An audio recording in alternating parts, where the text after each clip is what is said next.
Have you ever wondered why, despite all the fat-free foods, weight loss programs, and gym memberships, so many of us seem to be getting fatter? Every day, everywhere, we're bombarded with countless numbers of ads and articles all telling us how to lose fat. But did you know our bodies already know how? As we eat, our body converts our food into glucose, a simple sugar that travels through our bloodstream. This glucose is the primary food for our cells. Whether it's a muscle cell or a brain cell or a cell in our heart, they all feed on glucose. As glucose moves through our bloodstream, our pancreas produces a hormone called insulin. Insulin is the gatekeeper of our cells. It opens the door, allowing glucose to enter and be used for our energy needs. Without it, our cells can't be fed. What if we eat more than we need? Well, along with our brain cells and muscle cells, we also have fat cells. Our cells never eat more than they need, so when we have more glucose than our cells can use, the excess amount is stored in our fat cells where it is converted into free fatty acids. Once the glucose is out of the bloodstream, with our cells having been fed and the surplus having been stored away in our fat cells, then insulin closes the doors to our cells and slowly leaves our body. When our body needs more energy, or glucose, and we don't have any food handy, it turns to the fat cells and the free fatty acids stored inside them. The free fatty acids leave our fat cells and go right back into the bloodstream to feed all our other cells. They don't need insulin to open the cell doors. That's why they're referred to as free fatty acids. This natural process of storing fat when you have too much glucose and burning fat when you don't have enough glucose is how your body was designed to work. And in a perfect world, eating a perfect diet, everything works perfectly. Unfortunately, we don't live in a perfect world, and most of us don't even come close to eating a perfect diet.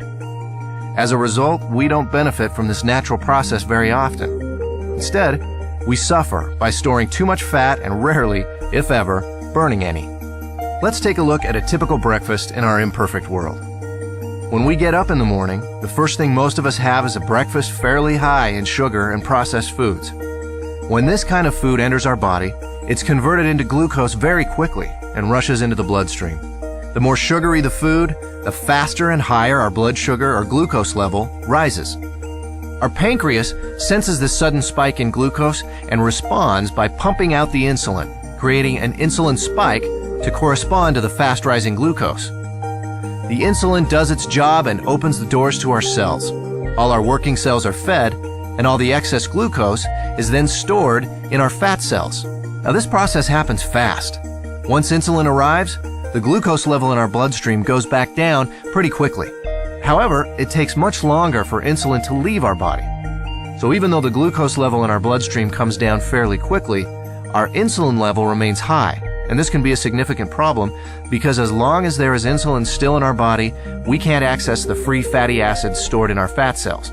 Remember, free fatty acids don't need insulin to allow them into the cells, but they do need insulin to be gone before they can leave our fat cells. Our body needs to eat continually, but the free fatty acids can't leave the fat cells. On come the cravings, the irritability, and so we eat.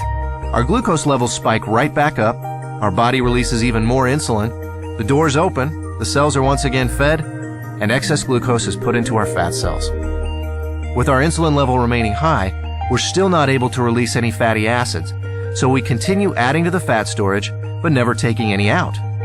This cycle continues through lunch, mid-afternoon snacks, dinner, and so on. We literally end up bathing our bodies in insulin all day long and for much of the night. There is a way to break this cycle.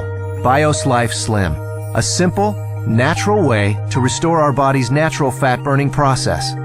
Instead of the spike in glucose and insulin we typically experience, drinking Bios Life Slim before or during a meal allows for a more mild release of these two elements.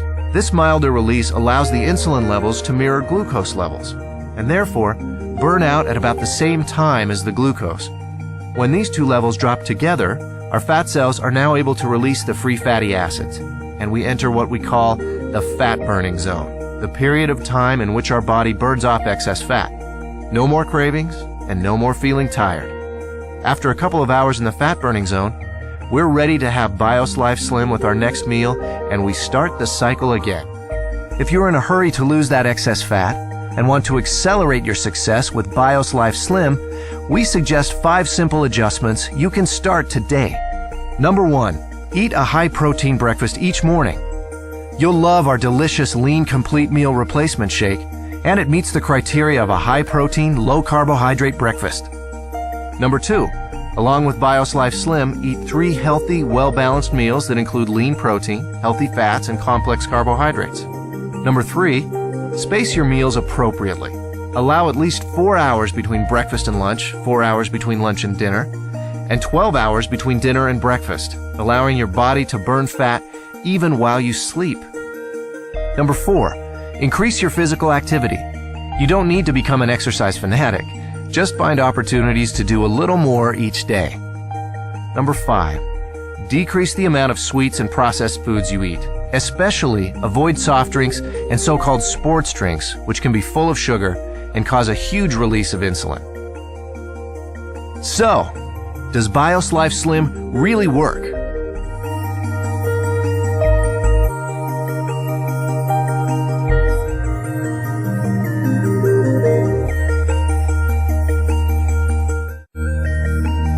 BIOS Life Slim.